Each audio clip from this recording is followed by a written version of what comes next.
যার কারণে বিভিন্ন বালা মুসিবত ও রোগ বালা ইত্যাদি লেগেই থাকে।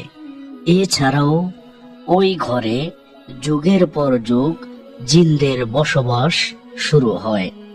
কেননা যেখানে কুফরি কালাম থাকে সেখানে জিনদের আনাগোনা শুরু হয়ে যায়, যার ফলে পরবর্তী প্রজন্মের পর প্রজন্ম জিনের রোগে আক্রান্ত হতে থাকে।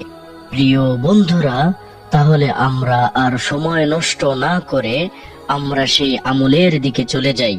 আমলটি হলো প্রতি 5 ওয়াক্ত নামাজের পরে এবং ঘুমানোর পূর্বে 7 বার স্ক্রিনে থাকা যেই আয়াতটি আছে সেই আয়াতটি আমরা পাঠ করব। তো আমি আপনাদের সুবিধার্থে আয়াতটি তেলাওয়াত করছি। আউযু বিল্লাহি মিনাশ শাইতানির রাজীম।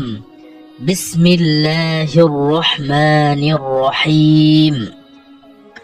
ومن يخرج من بيته مهاجرا إلى الله ورسوله ثم يدركه الموت فقد وقع أجره على الله وكان الله غفورا رحيما। প্রিয় বন্ধুরা, যারা স্ক্রিনে দেখে না পড়তে পারবেন তাদের জন্য বাংলায় দেওয়া হলো।